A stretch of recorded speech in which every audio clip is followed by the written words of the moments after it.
Ngayon, mga kababayan, totoo nga talaga itong sinabi ni Amy Marcos, mga kababayan. Bakit? Yung sinabi ni Amy, mga kababayan, na planado daw talaga, mga kababayan. What's important to me is Ito po, mga kababayan. Amy, ipapakulong si Sara.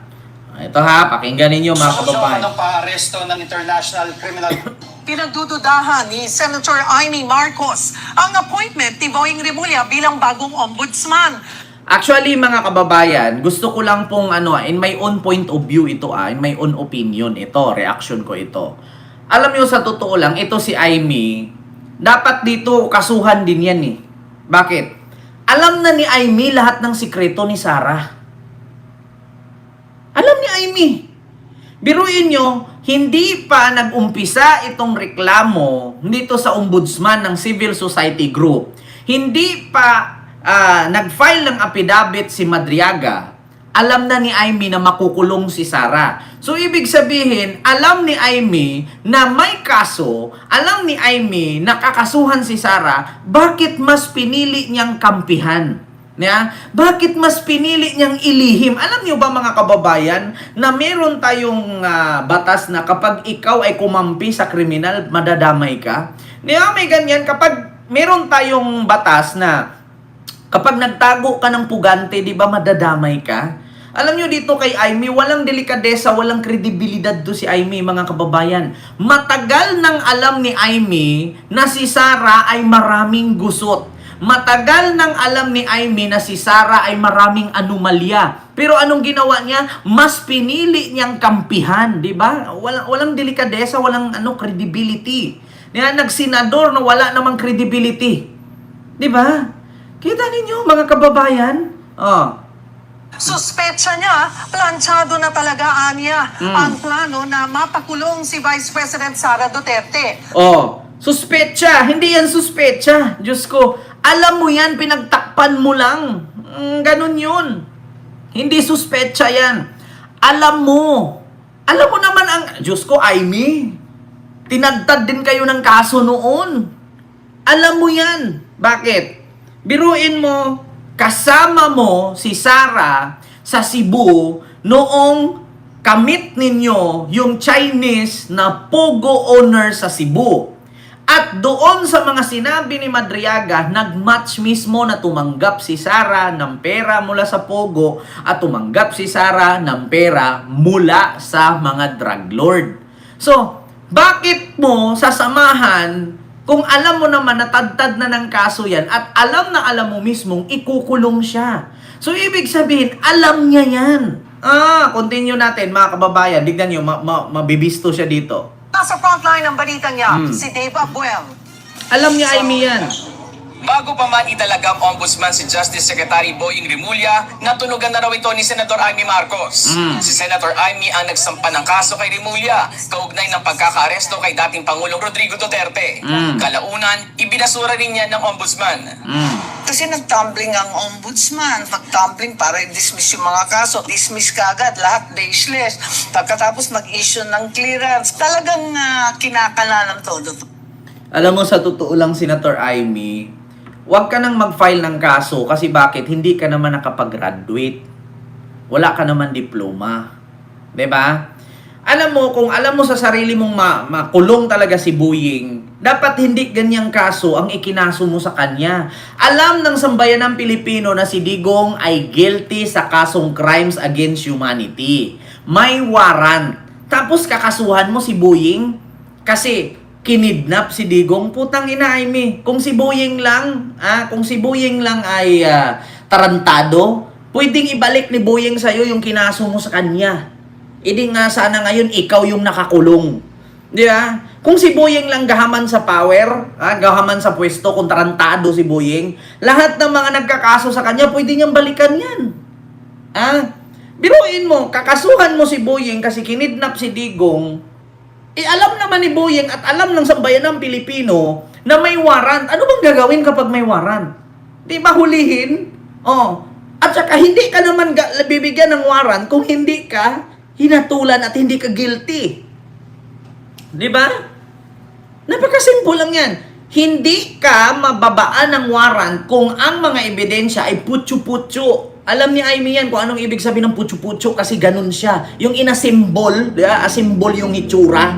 Oo, putyo-putyo ang tawag dyan. Di ba? Continue natin. Tingin ng senadora, pinaplano talaga ang pagpapakulong kay VP Sara Duterte. So, paano mo sinabing tingin na planong ipapakulong? Ikaw nga mismo ang may sabi. Ito mga kababayan. Anong plano? Ikaw nga mismo ang may sabi. Tingnan nyo, mga kababayan.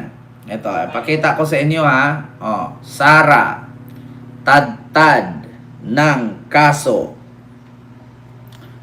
Tingnan nyo. Ang katotohanan Mm.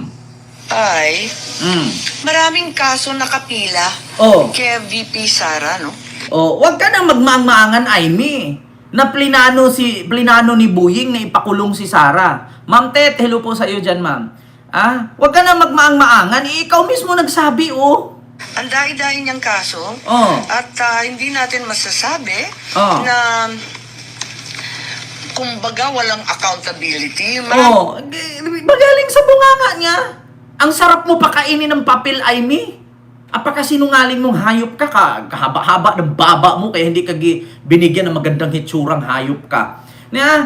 Siya na mismo nagsabi, hindi natin masasabing walang accountability kasi tinaddad ng kaso. Tapos ngayon, pagbintangan mo si Buying na sinadya na gawing ombudsman si Buying kasi ikulong si Sara. Ikaw mismo may sabi, galing mismo sa bunganga mo na ang haba ng baba mo na hindi po pwedeng walang accountability. Sabi na kumbaga walang accountability. Marami pa rin pananagutan. Galing sa bunganga mo yan. PI kang kininam. Kasi ang dami pa rin kaso. Nakita naman ninyo sa COA, isang katutak pa ang kaso sa COA, disallowance regarding the confidential funds, nakatenga pa rin yan on appeal before COA Commission. May 3 petisyon tungkol sa confidential funds. May 3, may COA, may DepEd, may confidential fund. Hindi pa si Buying ombudsman yan. Pag humalaw yan, Amy, kulong si Sara. Magsisinungaling ka pa si Buying papagbintangan mo? Hindi pa ombudsman si Buying yan, naka-file na yan. Tapos ngayon dinagdagan pa ng panibago ng civil society group. At talagang tad ng kaso, talagang kung walang anomalya, talagang hindi makakaligtas. Sa Supreme Court. So tuloy-tuloy pa rin yan. Tapos may COA proceedings sa 2023 confidential funds about OVP. Alam mo pala na ganyan ang kahinatnan ni Sara. Alam mo pala na ganyan ang bagsakan ni Sara. Bakit pilit kang dumikit? May gusto ka ba kay Duterte? Hindi na ba tumatayo yung titi ni Manutok? Na rin ang DepEd. So, hindi kumbaga makakaligtas kung may anomalya man. Sa kanya mismo nang galing. Hindi pa si Buying ombudsman yan, sinabi niya yan. Hindi pa ombudsman si Buying. Bakit ngayon si Buying ang pag-initan mo? Bakit? Kasi si Buying hindi nyo kaalyado? Bakit? Kasi si Buying hindi nyo mahawakan sa leeg? Kung kaalyado ni si Buying, malamang sa malamang, hindi ka magaganyan. Di ba? Mukhang planchadong-planchado na. Kung hindi makakalusot yung impeachment, ako, ang plan B, diretso na tayo sa plan C. Planchado na ang lahat.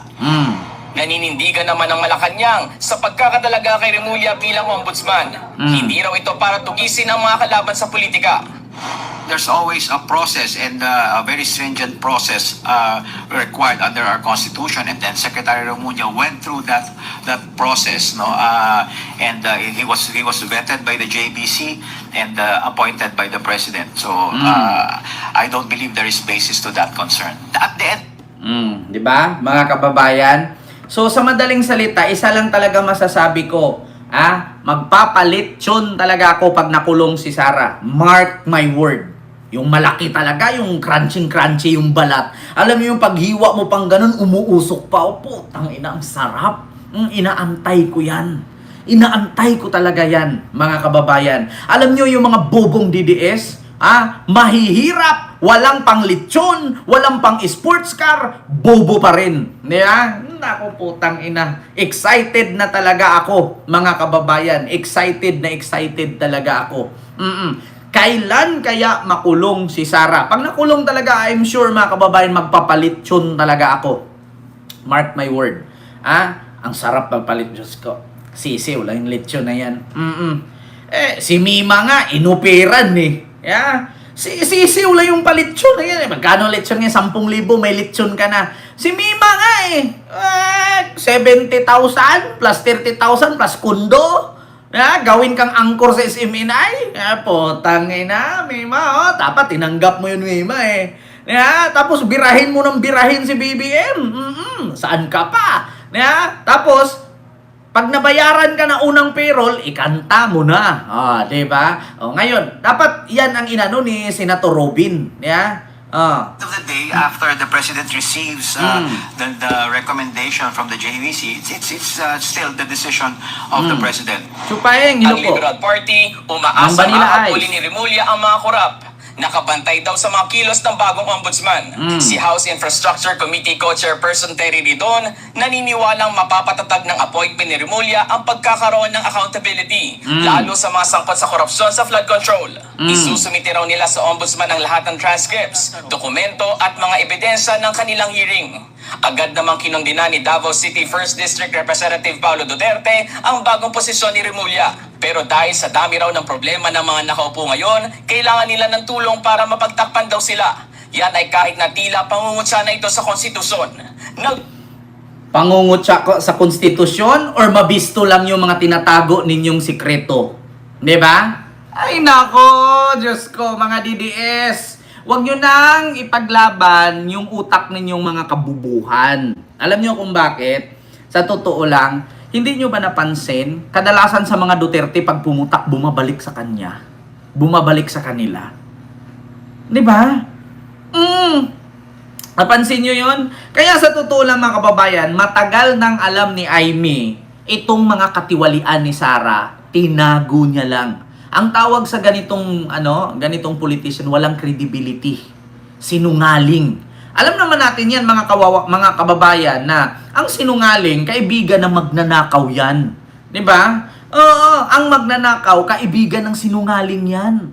Hindi na tayo magtaka, kaya nga sila nagsama-sama eh. 'Di ba? May pa Duterte Black pa kayong nalalaman, pareho naman kayong mga sinungaling, pareho naman kayong mga pangit, pareho kayong mga magnanakaw. 'Di ba? Pansinin nyo, kada putak ng mga Duterte, bumabalik sa kanila. Putak ng putak. Ayun. Ano nangyari? Bumabalik. Si Pulong, putak ng putak. Ayun, tatakas na. Bakit? Kinanta na ni Madriaga na si Madriaga daw ay inutusan ni Manscarpio na kunin ang droga sa loob ng magnetic lifter. Nako, kita nyo mga kababayan? Isa yan, mga kababayan, sa issue na kinasangkutan ngayon, mga kababayan, na itong si Pulong, kaya may balak itong mag-world tour. Bakit? Mga kababayan, no? Wait lang